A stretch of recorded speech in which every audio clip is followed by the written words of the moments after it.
Ancient Egypt. One of the most fascinating civilizations on Earth. But what was it like to be an ancient Egyptian, living in this incredible place? It's okay trying to understand ancient Egypt on a visual level, pyramids, king tut, mummies, but to really get into the heads of the ancient Egyptians, you've got to walk in their footsteps. I'm Egyptologist Dr. Joanne Fletcher, and I've spent over 40 years obsessed with this lost world.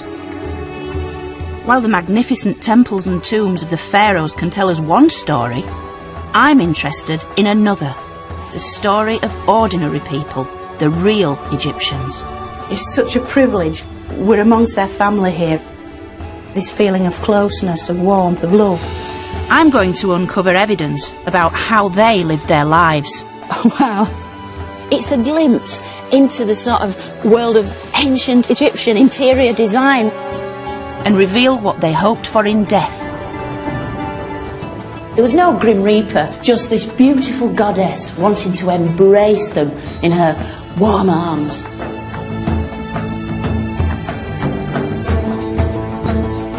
And there is one very special couple I want to get to know as I journey to their desert village home and examine the treasures from their tomb.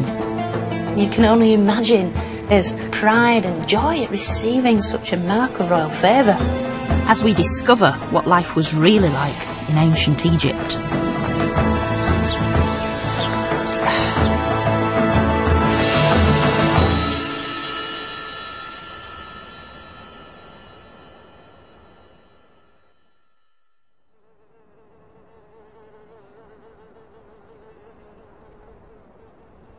Welcome to Deir el Medina, or as the people who used to live here 3,500 years ago used to call it, Pardemi, which simply means the village. Today this village feels remote and inhospitable. But 3,500 years ago, this community lay at the heart of ancient Egypt. Situated on Luxor's west bank, it was a suburb of Egypt's great city, Thebes.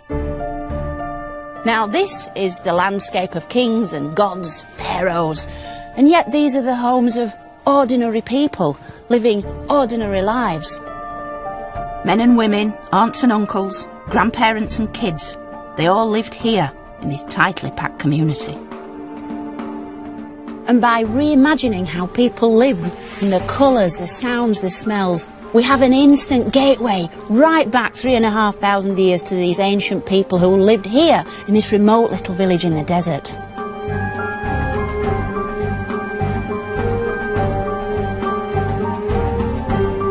Now, in order to piece together the lives of such people, I've got an amazing set of clues.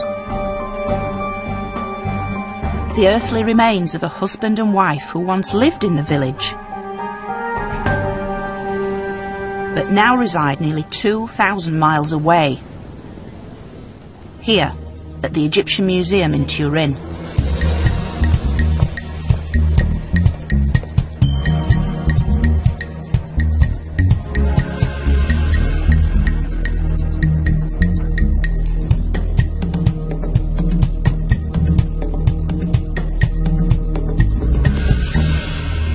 Meet Ka and Merit. Ka the architect, Merit his wife. Now Ka and Merit were two of the sort of leading lights of the village. Ka's actual title was the chief of foremen, so he was in charge of the workforce. And Merit, her official title was Lady of the House, which is ancient Egyptian for housewife. This is the only known statue of Ka. Almost certainly an idealised image, it nonetheless suggests a proud and rather handsome man. And this death mask is one of the few representations we have of Merit, which reveals a soft and very beautiful face.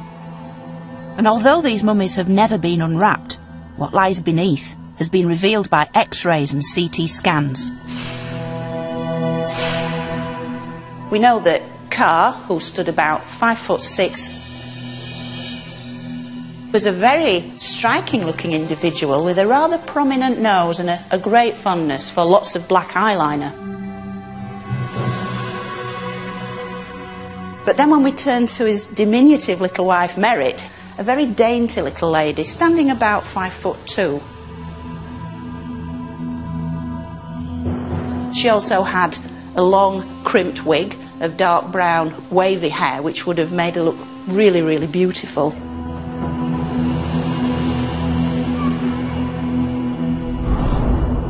But what really brings Cara Merritt back to life is this.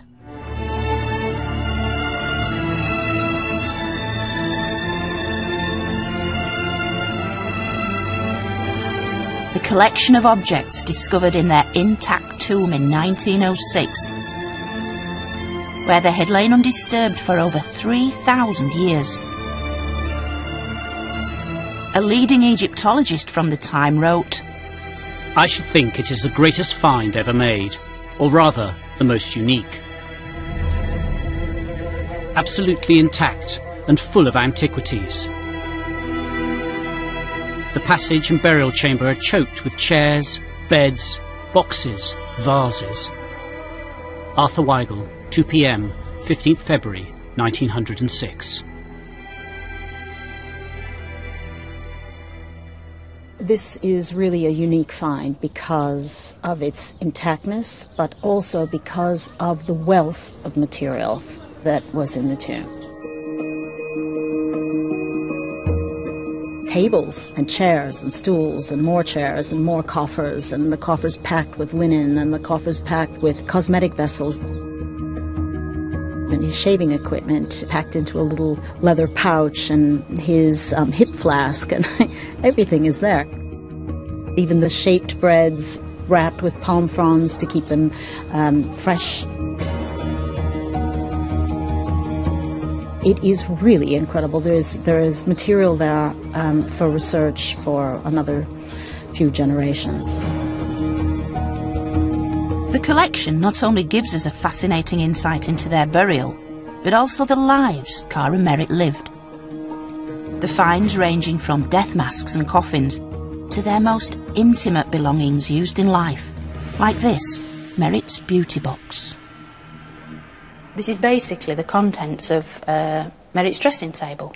The perfume, cosmetics, moisturisers and all the things that the ancient Egyptians regarded as so essential. Well used and well loved, this stunning cosmetic chest tells us Merritt was a well-to-do woman who cared about her appearance. This is Merritt's glass black coal eyeliner. Glass was very rare at this time, and it's in the classic Egyptian colour combination of blue and gold. And the black eye paint that Merritt herself applied every day to her own eyes is still inside this vessel. It's got its wooden applicator stick in the top, and Egyptian ladies today still use this in exactly the same way. This stone alabaster perfume vessel still got the original contents running down the outside. And it's extraordinary to think that in some cases with the ancient Egyptians, it's not just a question of the visuals. It's how to reach back in time into their world through other senses, the sense of smell, for instance, and to be able to smell the things they smelt, the cinnamon, the lotus, the cedar. Clearly this is an expensive item. So how would a fairly ordinary Egyptian like Merritt afford such luxury?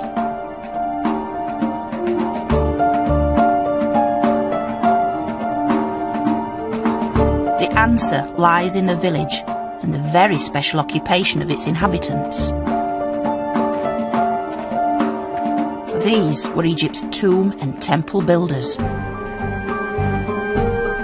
From the foreman to the stonemason, from the draftsman to the carpenter, and they all lived here with their wives and children. And about a mile to the northwest is where they worked, the most famous cemetery on earth. This is the great and majestic necropolis of the millions of years of pharaoh life, prosperity and health in the west of Thebes, or as we know it today, the Valley of the Kings.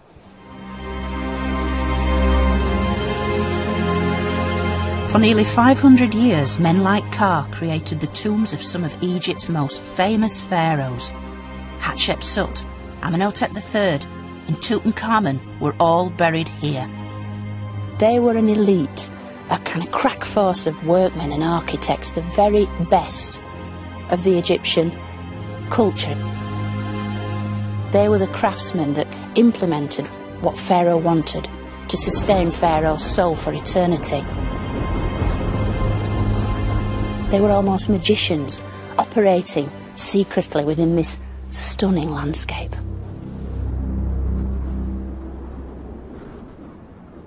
But I'm getting ahead of myself, as the life story of Ka and Merit begins back in the village.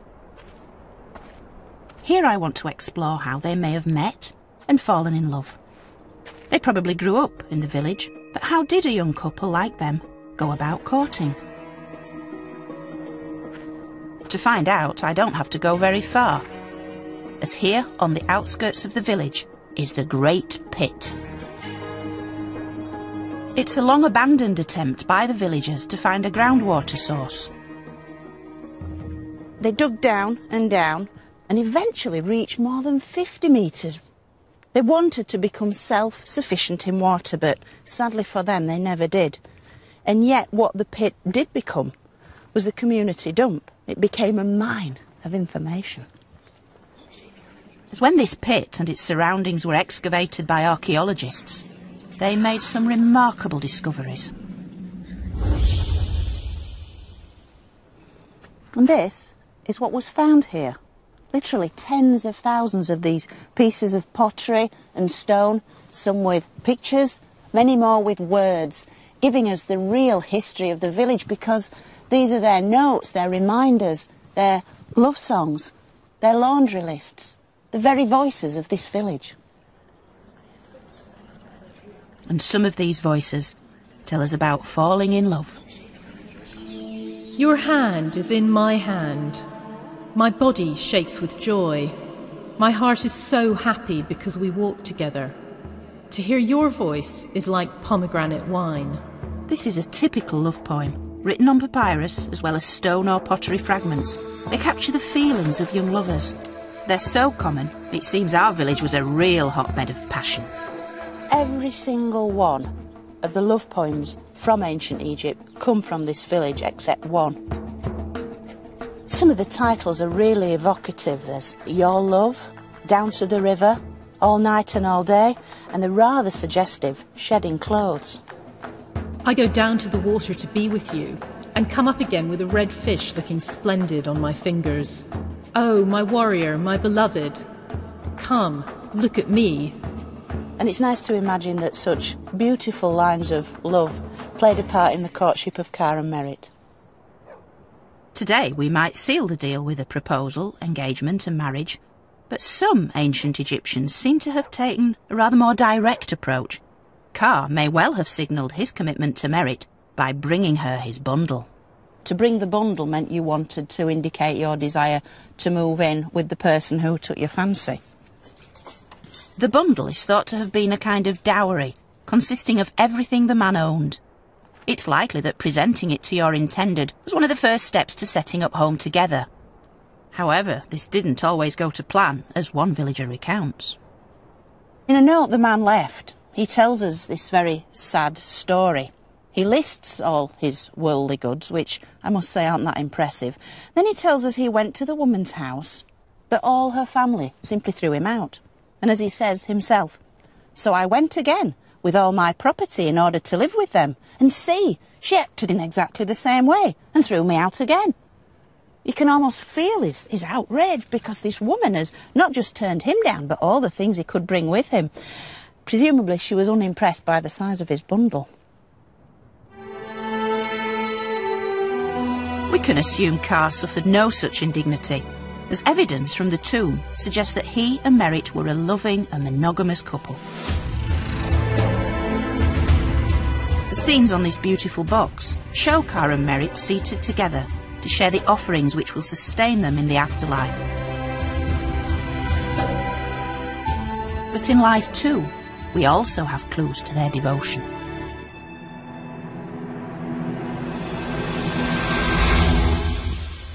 although the ancient Egyptians didn't have a marriage ceremony as we would understand it, they simply moved in together, they nevertheless would exchange love tokens, quite often in the form of rings.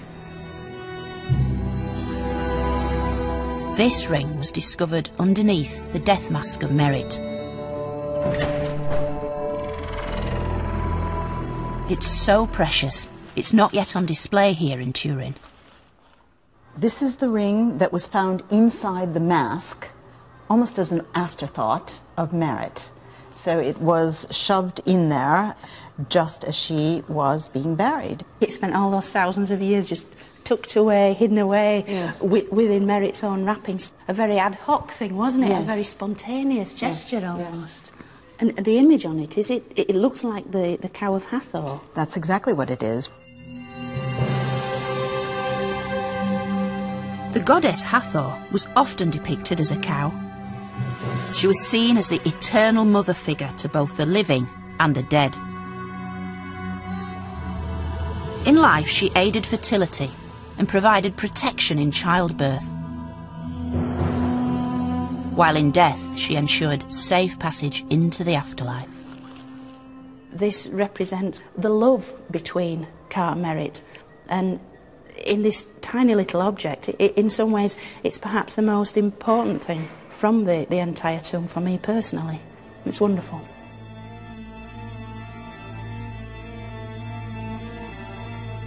Ka and Merit lived in a glittering age in Egyptian history. Sustained by the annual floods of the River Nile, the Egyptian state had existed for almost 2,000 years.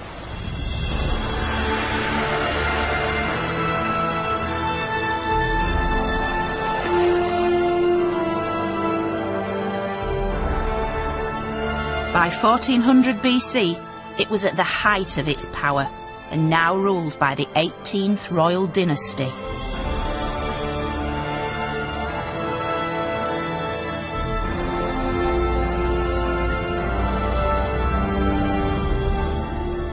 Its kings are among the greatest names of ancient Egypt. We have the so-called boy king, Tutankhamun, the great female pharaoh, Hatshepsut, and the so-called bad boy, the heretic, Akhenaten. But really, at the very heart of all this is Akhenaten's father, this man, Amenhotep III, the dazzling sun god himself, and the very personification, at least he thought, of ancient Egypt's greatest deity, the sun. He's my favourite pharaoh because he presided over a golden age when ancient Egypt really did rule the ancient world.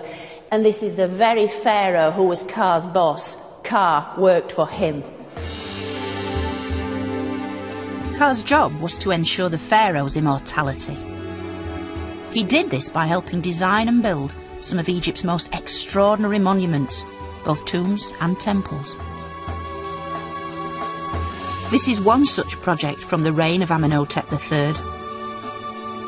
The Solar Court in Luxor Temple. It's a revolutionary design as it moved away from the dark and cloistered shrine to an open celebration of the sun. In return, like all state employees, Ka and Merit were given the things they needed in the village. A home, a tomb, food, water, even servants. This was the highly organised world of the middle classes. Women had rights, many kids an education, and literacy was far higher in the village than elsewhere in Egypt. In Ka and Merit's time, the village consisted of about 20 houses. And while we don't know exactly which one was their house, it was almost certainly one of the larger ones, here at the northern end. Perhaps even this one. So, we go into the front room here. And this would be an area really where the sort of women of the house hung out, chattered, gossiped and so forth. Kids running in and out, up the stairs. Around the corner into the perhaps most important room in the house. And here, I absolutely love this. This is built-in furniture. It's kind of like a divan, a chaise longue, if you like. And this is where the gentlemen of the house would sit of an evening, drinking beer, having a chat. then back up here, up this little step, and then into this area, which is quite a considerable size for a room like this, and probably storage, but also a bedroom where the beds or the sleeping mats would have been placed. So as we progress a little further into the highest part of the house, we come into a storage area, maybe for clothes, but almost certainly for food and drink also, because this area directly adjoins this wonderful fitted kitchen. And this is extraordinary because we've actually got the built-in oven at the back of the house. We even see these on the ostraca when they're doing little sketches of ladies blowing into the oven to keep the fire hot, and then they can cook the bread and so forth. And then here, ancient Egyptian refrigerator, where you'd place pottery vessels with drink in. You'd want a cool drink on a day like this, you can understand why. And the only way to do this was to sink the vessels into a pit deeper in the ground. Little tiny temporary roof over it to keep it as chilled as possible. So, fridge, oven, they've got everything they needed. And of course, at either side aren't rooms of this house, but these are the neighbours' houses. These are a terrace street, if you like, of back-to-back houses, the sort Britain had in the Industrial Revolution. So the neighbours were never very far away, and the concept of privacy, certainly in this little corner of ancient Egypt, was a completely unknown thing.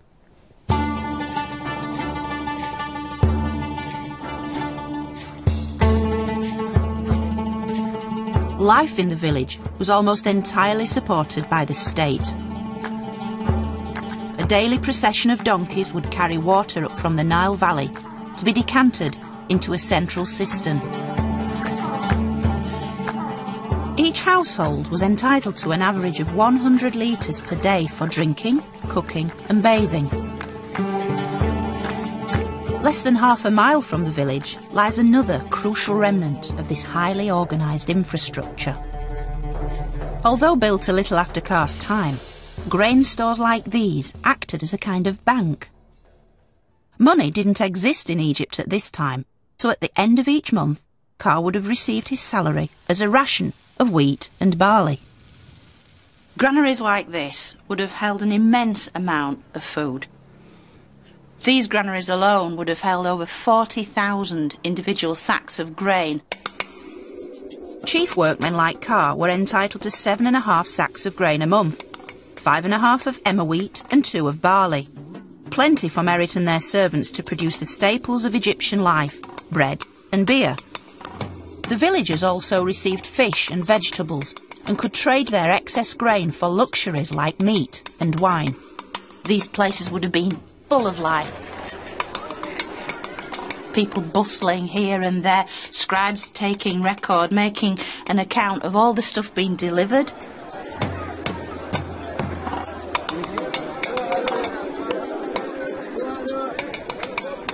A constant stream of men carrying sacks, depositing them here, people coming to collect their rations.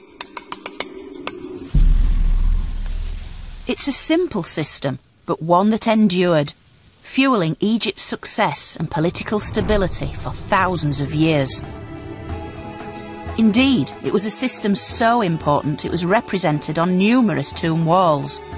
These scenes are from the tomb of the scribe Menna, contemporary with Car himself. Here we can see the whole process of the wheat and barley being harvested and distributed. And here the principal food it produced, bread. Car and Merit had no less than 50 loaves of bread in their tomb.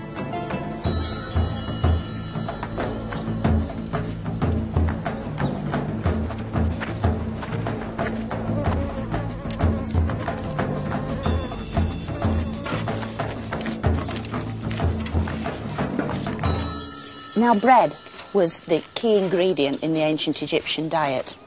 The ancient Egyptians added many different things to it. You could add dates or honey to make it sweet, or savoury things, cumin seeds, coriander seeds, all manner of different ingredients to really vary it. And in the tomb there's a whole range of different sizes and shapes, including what appear to be gingerbread men, little shapes of fruit, flowers and animals. Although they didn't have yeast as such, the technique of combining flour, water and salt to make bread is virtually unchanged in 3,500 years. I mean, this is a completely timeless scene. This fabulous mud brick oven is typical of the ovens we find in ancient Egyptian settlements.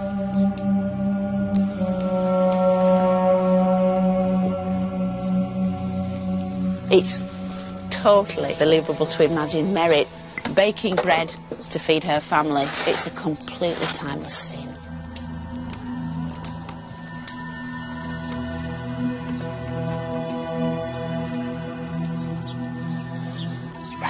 How would you think?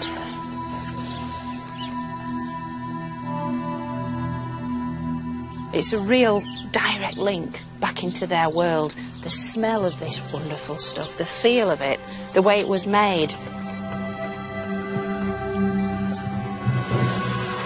All Egyptians would have eaten this on a daily basis. It was the sort of stuff that you offered to the gods.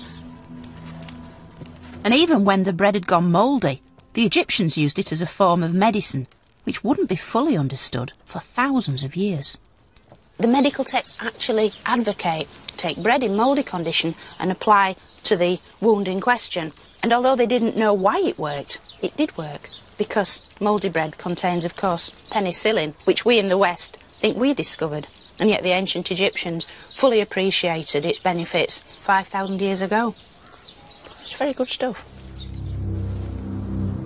While Merit's responsibilities were largely focused on life at home, Ka's duties were dominated by working for the pharaoh.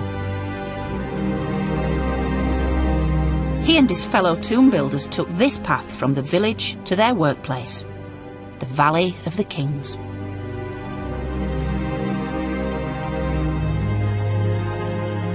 It starts here at the southern end of the village, and then it follows that path there, see, right up over that col, and then we go straight up and over the top of the mountain. Ka and his workforce would have regularly made this journey, sometimes camping out during the working week in small huts in the valley.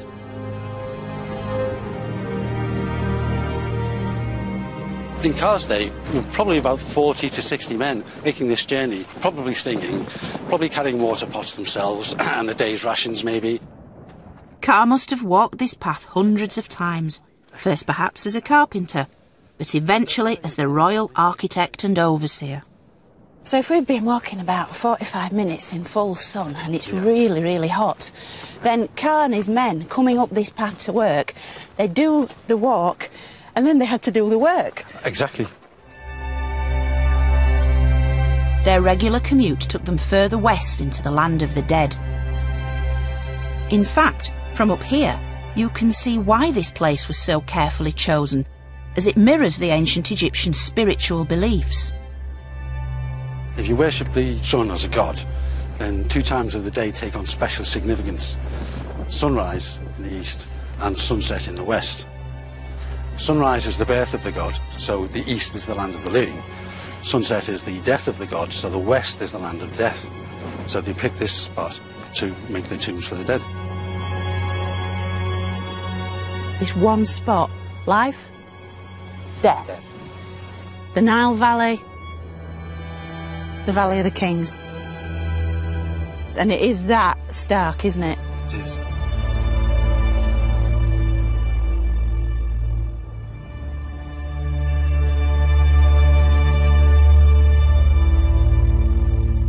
Continuing our hike, we finally reach the western branch of the Valley of the Kings,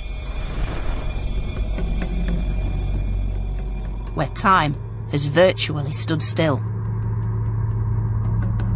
Remnants of the tomb builder's world litter the landscape. This is a great staircase. It's superb, isn't it?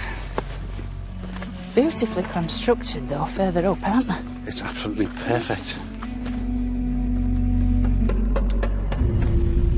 This is it. This is the start of Ka's domain.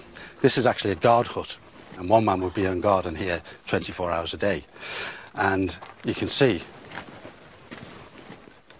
even ancient pottery has been preserved at this site. That's 3,500 years old. So this piece, this is like one of Ka's empties. His empty There you go, yes. beer jar. And we know this is 18th dynasty, don't we? Because the valley, this part of the valley, the West Valley, was only ever used for royal tombs in Carr's day, wasn't it? Yeah. That's right, yeah. The guards in these huts maintained a watchful eye over everything that went on in the valley.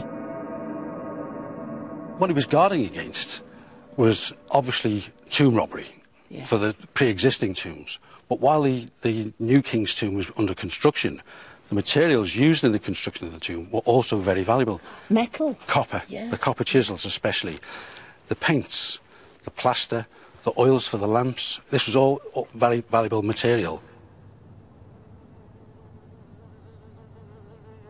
Although deathly silent today, 3,500 years ago these walls would have reverberated with the sound of Carr's construction teams. There'd be the mallets hitting the chisels in the tomb. There'd be pounding of the people making the plaster, the mixing bowls for the paints. And there'd be the voice of the overseer telling people off or telling people to do this, to do that. Building a tomb for the king was hazardous work, although not all the dangers are immediately obvious.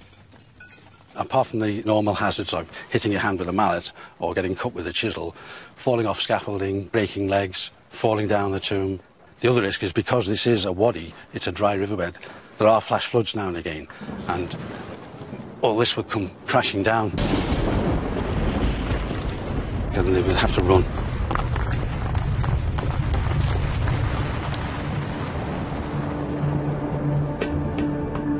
During his lifetime, Carr worked on 3 royal tombs, initially as a craftsman. These copper chisels found in his tomb were the tools of Carr's trade. He then rose to become royal architect and the overseer responsible for the design and construction of at least 2 pharaohs' tombs. It was a task on which Egypt entirely depended, since each pharaoh must be able to reach the afterlife to ensure both their immortality and the well-being of their subjects. Build it correctly and all would be well. Fail, and Egypt would fail with it.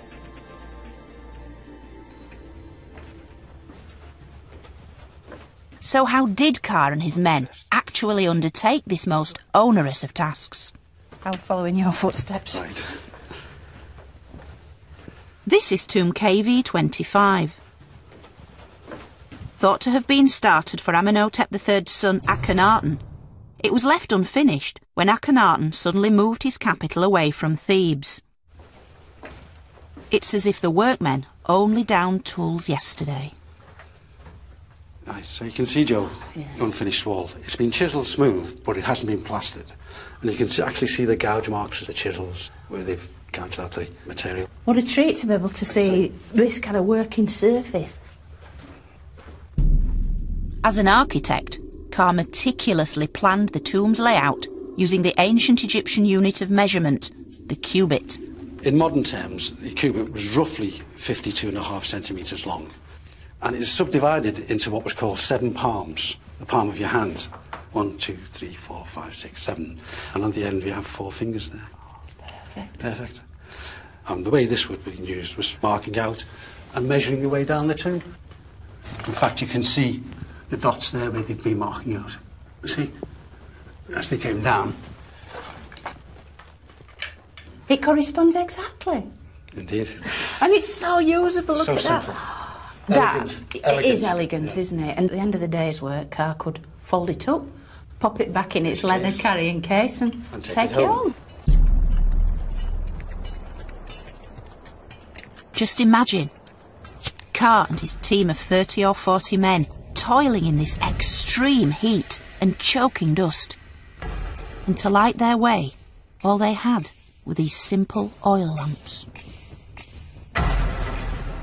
I think being down here in the dark with a lamp like this really increases the respect I have for Carr and his workforce, that they were able to create such sublime monuments with such simple tools.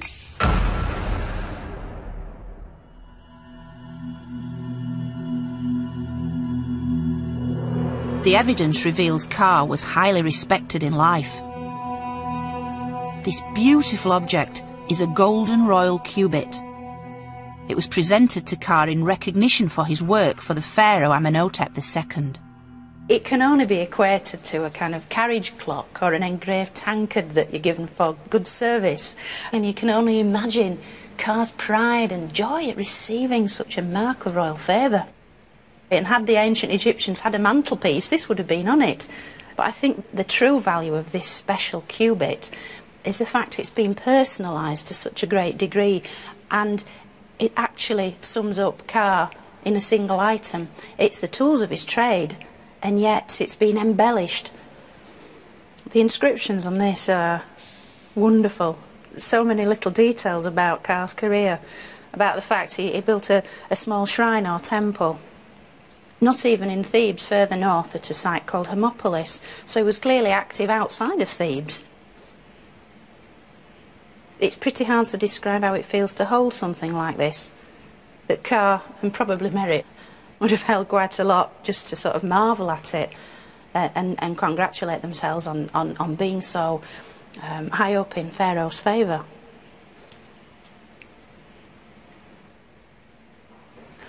I love it, I absolutely love it. With Ka's career on the rise, he and Merit also started a family. Childbirth is a risky time in any woman's life, and certainly in ancient Egypt. Merit would have sought help from Hathor, the pre-eminent goddess of motherhood.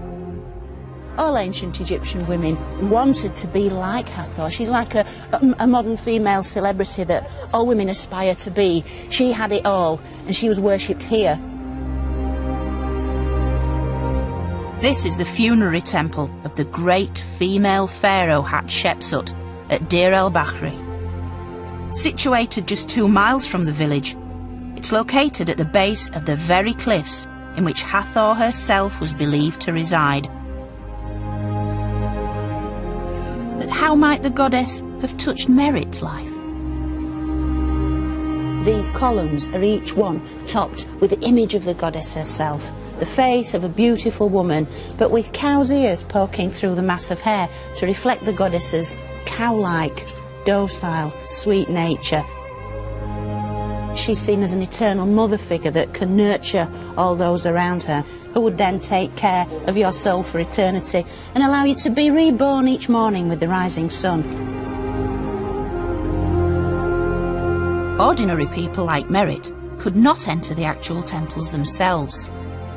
These were sacred places reserved for the clergy and the pharaohs. So Merit would have turned to a more domestic form of worship. Now this wonderful thing is an exact replica of a bowl found in the village, and it shows the double heads of the goddess Hathor. I think they very much regarded this as a potent talisman, almost like an amulet that they could have about the house to bring the beautiful face of Hathor into their daily lives. So whatever they put in it, be it food, beer, wine, even flowers, the contents would be almost sprinkled with a little bit of Hathor's magic. Yet Hathor wasn't only the goddess of fertility and motherhood, she was also the deity of sexual pleasure. And the evidence suggests that enjoying sex was as important then as it is now. This is a replica of a section of the so-called Turin erotic papyrus. What it shows are couples actively, very actively having sex. The men all appear quite rough and ready, some have receding hairlines, stubble, pot bellies.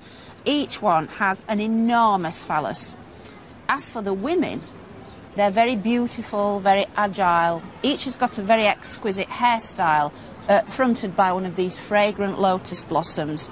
And so there's this desire to almost tap into the erotic. These aren't kind of showing women as slabs of meat simply there for male pleasure, not at all. These are active women engaged in acts of pleasure, acts of love. They're using sex as a kind of form of leisure, of entertainment, as well as doing it, portraying it. And while Hathor might have offered sexual inspiration, her presence was needed most during the dangerous time of pregnancy and childbirth. women like Merritt would have looked to her for protection. The outer precincts of the temple here at Deir el-Bahri were a focus for such worship. This faded scene is a rare representation of a pregnant woman, in this case the mother of the female pharaoh Hatshepsut.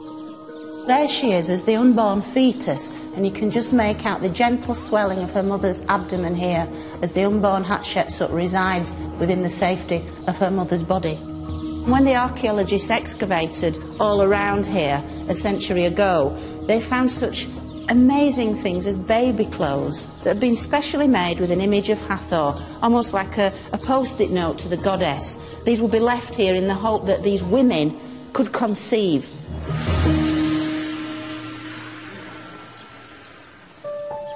Merritt had 3 children that we know of, 2 sons and 1 daughter. Their images appear in Kara Merritt's tomb chapel and on the painted boxes found in their tomb. With infant mortality as high as 50%, Merritt would have needed all the help she could get.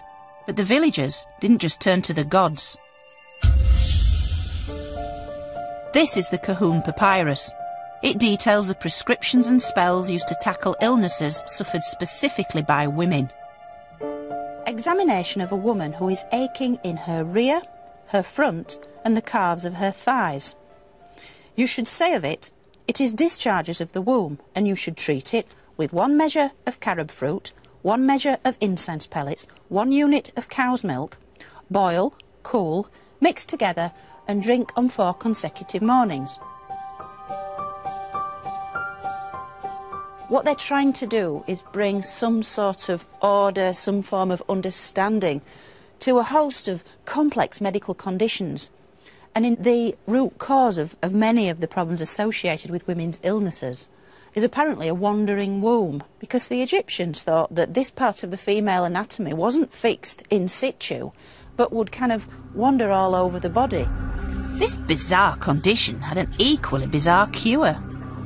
The woman would sort of stand over burning incense in the hope that the rising sweet smell of the fumes would encourage this wandering womb down into its proper place. And while today this may seem rather strange, such a diagnosis and treatment may have had some positive effect. Certainly to the woman in labour, to have a medical practitioner present reading out these medical prescriptions would have had an almost placebo-like effect. And I think that's the strength of documents like this, used in conjunction with all the amulets and all the magical spells that could be brought to bear by the village midwife. The recitation of texts like this would have brought a further layer of order to a very difficult and complex time in a woman's life. Alongside raising her children, Merritt would have been responsible for her home. She's likely to have been just as house-proud as you and me. Yet far from the monochrome beige we see today, the world of ancient Egypt was a riot of colour. The vestiges of this can still be seen, if you know where to look.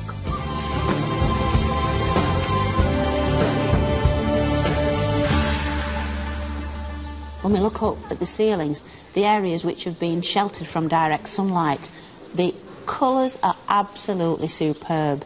The condition, the brightness, the vivacity, they're sort of leaping out of the walls and ceilings right into our eyes. And this temple, with its vibrant colour, was created by the later pharaoh Ramses III.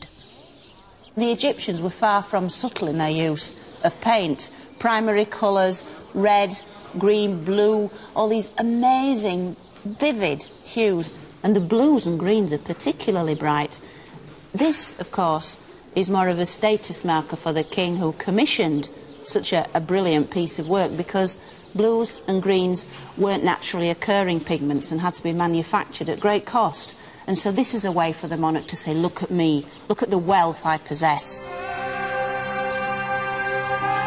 The effort and expense involved in producing such synthetic colours was way beyond the reach of most ordinary people.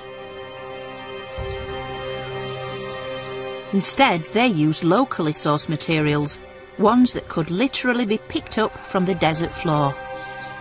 This rock in my hand is kind of like a colour box that brought ancient Egypt to life.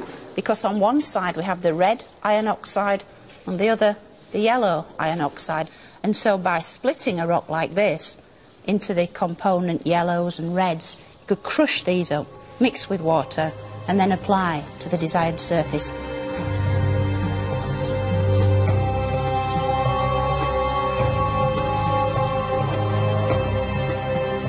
I think the best way to sort of try and reanimate these colours is probably to use that old standby, a little bit of spit. Always works. Rub the stone. It's very, very vivid.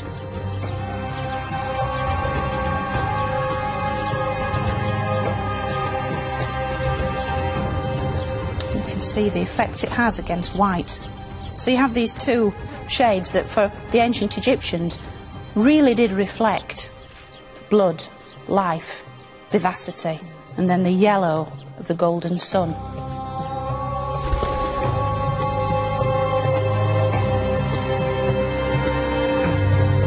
I want to see how villagers like Carr and Merritt used colour to decorate their homes. And I'm in luck, as here at the southern end of the village, a single precious clue remains. Here it is. Now, if I lift this cloth, I'm going to see something I've waited a long time to see. And it's basically an original wall scene from an ancient Egyptian house. So here goes.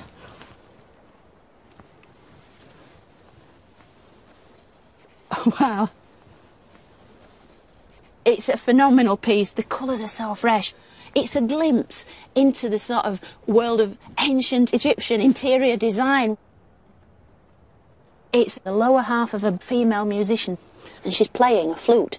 She's got gold bracelets, gold anklets. But the most exciting thing are these two tattoos of the household god Bez. So evocative, so warm, so sumptuous in its lavish use of colour, and these fabulous, fabulous leaves. Heart-shaped, draping down the sides to sort of inject some much-needed vegetation, greenery into this sort of desert environment. It's an intriguing thought that here in the very village where the men who built and painted the royal tombs, would they have been commissioned by one of the housewives here to come and paint my house? Or did the women paint these images for themselves? It's something we'll never know, but I like to think that the lady of the house would have had a direct input into the kind of scene she wanted around her as she went about her daily chores with the kids and her friends and female relatives. Such fragments from the past allow us to get closer to the real Carr and Merritt. In the case of Merritt, she seems to have been a loving wife and hard-working mother. A delicate and beautiful woman, the epitome of taste and style. But sadly, this is where Merritt's story ends, the evidence suggesting she died quite suddenly to leave her beloved Carr as a grieving widower. He even had to bury her in a coffin intended for him, for not only is it far too large for Merritt, the inscriptions name only Carr. Yet Merritt was immortalised in the tomb chapel she shared with Carr, located just yards from their village.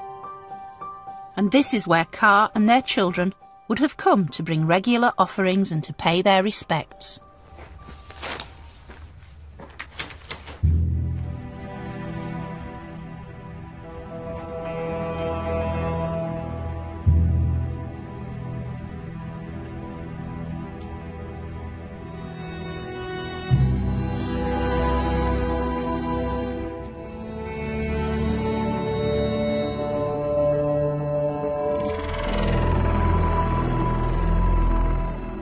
It's such a privileged glimpse into their everyday life. We're amongst their family here, and that's what this whole tomb chapel chamber has all around it, this feeling of family, of closeness, of warmth, of love. What's interesting here is that Carr and Merritt are shown it several times, and yet the one constant child that's with them is their daughter, Merritt, named after her mother. And this is Merritt the mother, here, and this is Merritt the daughter, behind her. On the other wall we have the daughter, Merritt, who's leaning forward, towards her father, Ka, and she appears to be tying a necklace around his neck, or perhaps anointing him with perfume. I'd like to think that it was Merit, the daughter, who cared for Ka in his old age.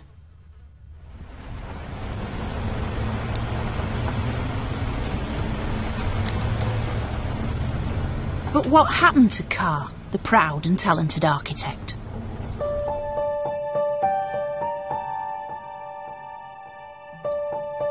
These elegant walking sticks may suggest he lived on into old age, continuing to oversee the most important commission of his life.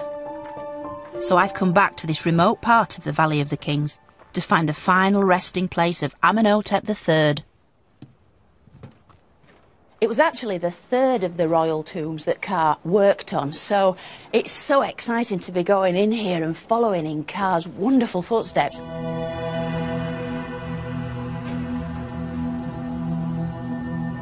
My enthusiasm is well-founded because the tomb, currently under restoration, has been closed for decades. Hardly anyone gets to see this.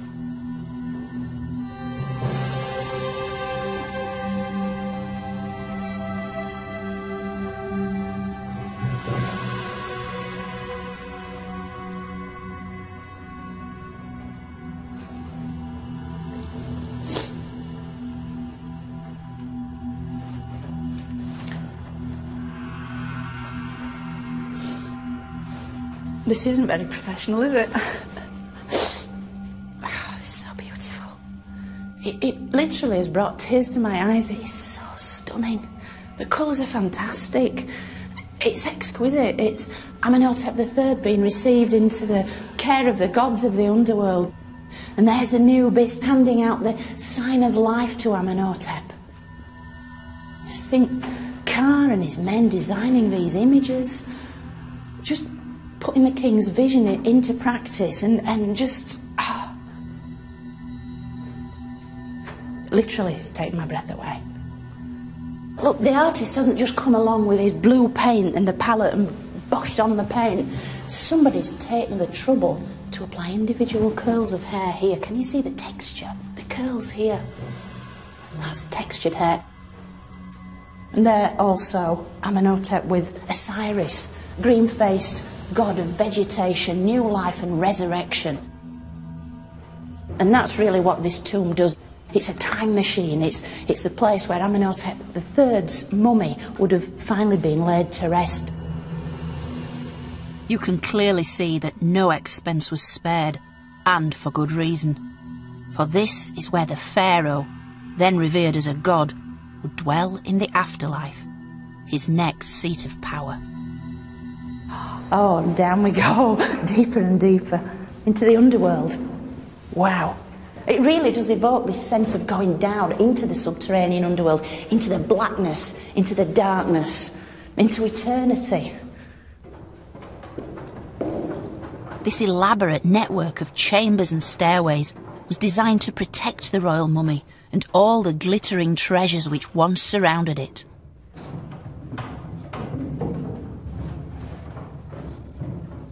Now look at this very clever trick of the architect, our boy Ka. Look at this. Can you see the way the images were once all along this wall, just the whole way around, images of the king and the gods, and yet originally this would have been packed with mud brick, probably, plastered over, the images drawn and painted over it so that any would-be tomb robbers would come down here, think, oh, this is it, nothing much in here, and hopefully leave by the way they came in, because this is actually the next stage of the tomb, so it's kind of like a hidden portal. This is the burial chamber, the most important part of the tomb, and there it is, the final resting place of one of Egypt's greatest pharaohs, a man considered a god, both in life and in death. How do you bury a god? Well, obviously it's surrounded, dripping in gold, semi-precious stones and the most beautiful funerary items, all of which would have been choreographed, planned by Ka and his colleagues. Everybody wants to take care of the king. Within the royal mummy, dwelt the soul, the immortal soul of Egypt itself, this cumulative build-up of every royal pharaoh who'd gone before, resided within the mummy who once lay down there.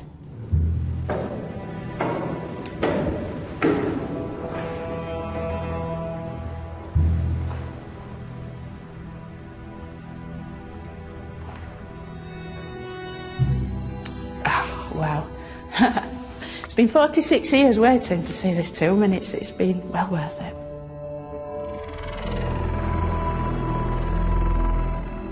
Although we can now appreciate his consummate workmanship, it seems Ka himself never saw the finished tomb, for he died before his king. But like his king, Ka's own body was prepared for its eternal journey into the afterlife before he too was buried.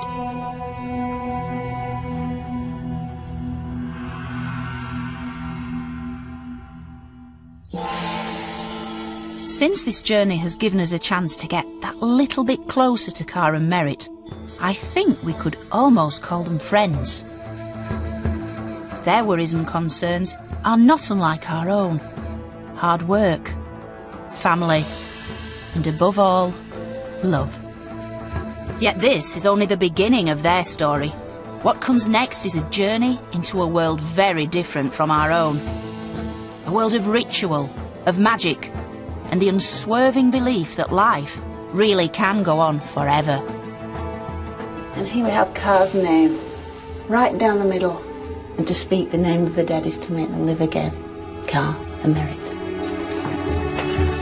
So join me next time as we travel deep into the heart of the Egyptian afterlife. It's an extraordinary journey on which we uncover Ka and Merit's costly preparations for death, all played out in a series of complex and elaborate rituals as they attempt to achieve their place in eternity.